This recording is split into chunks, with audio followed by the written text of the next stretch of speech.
सुनहरी परी और जादुई सिक्के।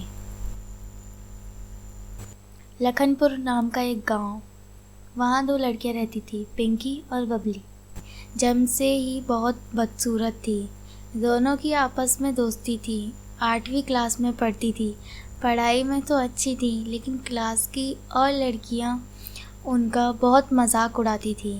उनको हमेशा पीछे की सीट देती और अपने साथ खेलने भी नहीं देती थी। ना तो उनको कुछ खाने को देती, ना उनके साथ खेलती। पिंकी और बबली बहुत दुखी हो गई थी इस बात से। अपने आप को सुंदर करना उनके बस में नहीं था। वो सोचती कि भगवान ने उनको ऐसा ही बनाया है, इसमें उनकी कौन सी गलती है। अरे ये देखो, फिर ये बदसूरत लड़कियाँ हमें घूर रही हैं। हमारा तो दिन ही खराब जाएगा आज। हाँ, ये मनहूस लड़कियाँ, खुद की तो ज़िंदगी वैसे ही खराब है, दूसरों को भी चैन से नहीं जीने देती। अरे ये सब सुनने के बाद भी यही खड़ी है। बाहर जाके चुल्लू भर पानी में डूब बढ़ जाना चाहिए। पिंकी और बबली यही ताने सुनकर रोते हुए घर जा रही थी। यार बबली, हमें भी ना जाने क्या पाप किए हैं, हमारी तो लाइफ ही ख़राब है। पिंकी, मैं तो अब घर से बाहर निकलने से भी डरती हूँ।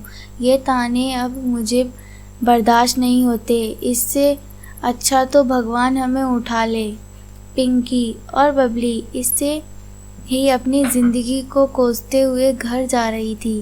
तभी उनकी नज़र दूर एक बड़ी सी शीशे की बोतल पे पड़ी, जिसके अंदर एक परी बंद थी।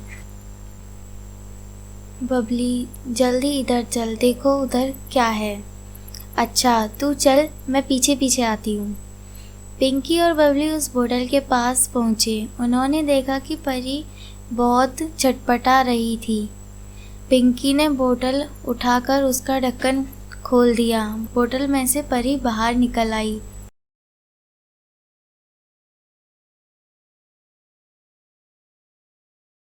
तुम दोनों का दिल से शुक्रिया।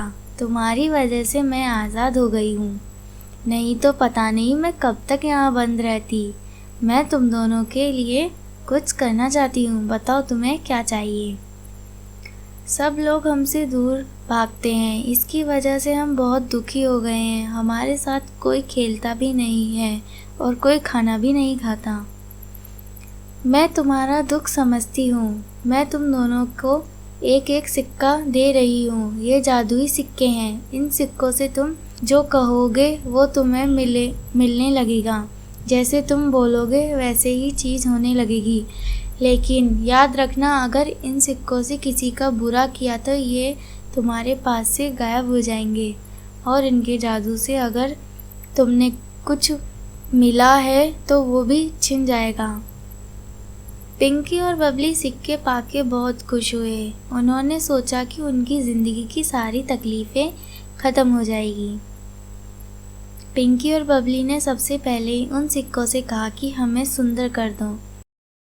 धीरे धीरे उन दोनों में बदलाव आने लगा और वो सुंदर होने लगी। कुछ लड़कियां अब उनकी दोस्त बनने लगी, लेकिन बहुत सी स्कूल की लड़कियां उनसे जलने लगी। अरे ये नकचरी पता नहीं कौन सा मेकअप करके आती है और अपने आप को जन्नत की हूर समझती है। हाँ, लेकिन रहेगी तो वैसी ही मनहूस। पिंकी अब बातों को इग्नोर करती थी, लेकिन बबली बहुत गुस्से में आ जाती।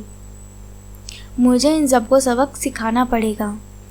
छोड़ ना बबली, हमें जो चाहिए सब मिल रहा है ना। दूसरों की जैसी समझ वैसी ही चलने दे, उनको वैसा ही रहने दे। पिंकी बहुत खुश रहने लगी और बबली कुछ लड़कियों से चिढ़ने लगी। एक दिन उसे गुस्से में आके जादुई सिक्के से कहा, ऐ जादुई सिक्के, इन लड़कियों को बहुत बदसूरत बना दे। ये सुनते ही जादुई सिक्का उसके हाथ से गायब हो गया और एक आवाज़ आई, तुमने इस सिक्के का गलत इस्तेमाल किया है, इसलिए यह सिक्का अब हमेशा के लिए तुम्हारे हाथ से चला गया। इसके जादू की वजह से जो भी तुमने मिला वो भी धीरे धीरे छिन जाएगा। बबली बहुत रोती हुई, लेकिन अब कुछ नहीं हो सकता। बबली रोते हुए पिंकी के पास जाती है और उसे सब बताती है। पिंकी बोलती है, ये तो तुमने बहुत गलत किया। मैं तुम्हें समझाया भी था, लेकिन तुम अपने आप को कंट्रोल नहीं कर सकी। अब तुम्हारे हाथ से जादुई सिक्का जा चुका है और तुम अब बदसूरत भी हो जाओगी। अब तो कुछ हो नहीं सकता।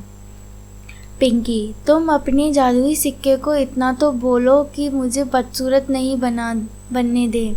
इतना तो कर दो, नहीं तो मैं जी नहीं पाऊंगी। मैं ये तभी कर पाऊंगी जब तुम कसम खा लो कि तुम आगे से किसी का भी बुरा नहीं चाहोगी। मैं कसम खाती हूँ पिंकी, मैं किसी का भी बुरा नहीं चाहूँगी। अब पिंकी अपने सिक्के को बोलती है कि बबली को बदसूरत नहीं बनने दे, ताकि वो अपनी लाइफ में दूसरों दुखी ना हो सके।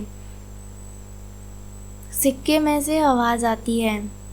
बबली का सिक्का छिन जाने के बाद उसका जादू भी चला जाएगा, लेकिन पिंकी, क्योंकि तुम इसका भला करना चाहती है, तो अब सिर्फ इतना हो सकता है कि वो बदसूरत ना हो। पिंकी की वजह से बबली अब बदसूरत नहीं होती, लेकिन उसके हाथ से जादू का सिक्का हमेशा के लिए चला जाता है। इसका उसे दुख हो रहता है।